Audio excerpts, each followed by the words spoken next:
What's up, YouTube?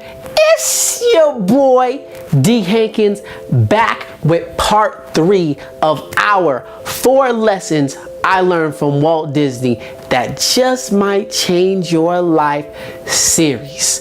Today we're all about focusing on the 3rd lesson, doing the work. Now before we dive into it, cue the music.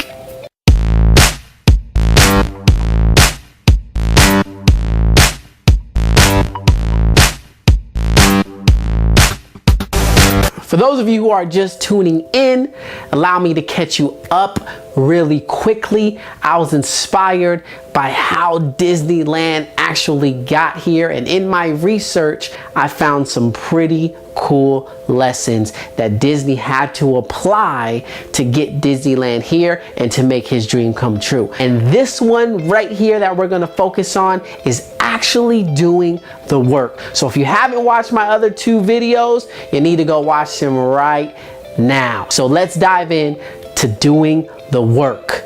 Walt Disney was a freaking genius, but he was willing to do the work. And that was one of the lessons that I really saw in Walt Disney as he was developing Disneyland and developing in his career. He was always willing to do the work. He was always willing to go out, find what he needed to make his dream come true. There's a saying that says, if you want something done, do it yourself. And Walt Disney followed suit, but in a way that made people want to get involved with Disneyland. I'm reminded of a story that I heard from Chris Rock, or a quote that I heard from Chris Rock, which he explains, when my car broke down and I would sit and ask for help, no one would help me.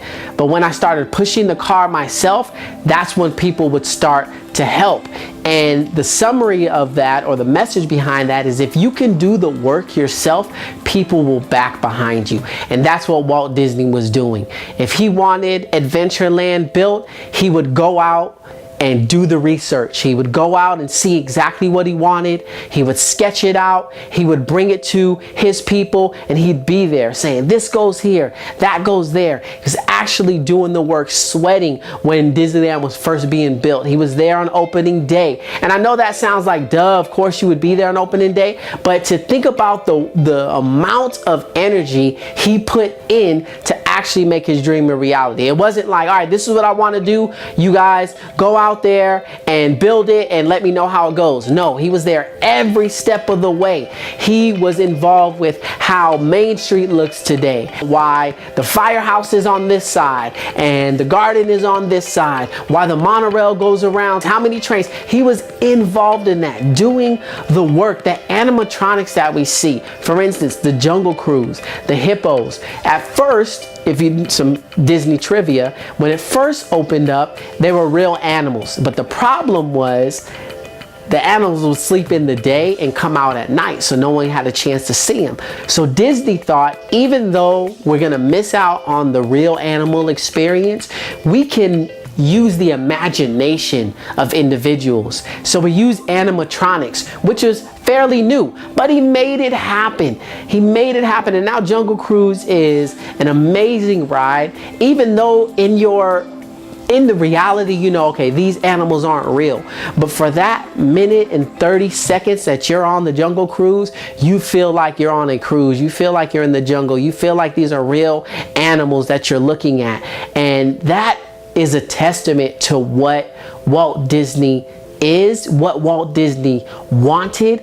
Every step of the way he was involved. So how does this apply to your life? In your life, whatever goals you have to do the work. You have to be willing to get your hands dirty, to show people that this is something that you stand behind. Work ethic is everything.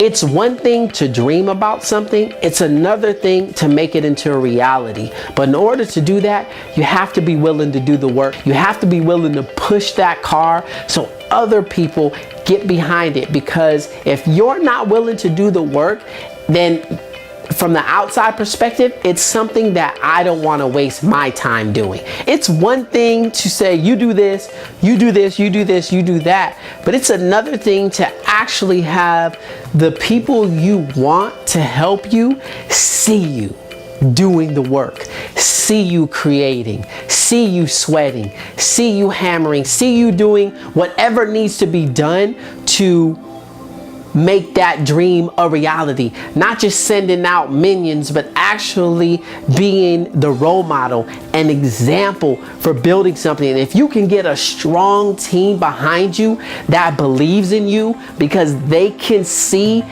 and feel that you believe in this dream so much so that you're willing to do the work, then you can build something amazing. All right, guys, that's it for this episode. I'll see you guys next time when we talk about the 4th lesson, which is not taking no for an answer. You don't want to miss it. I'll see you guys soon, and I'm out.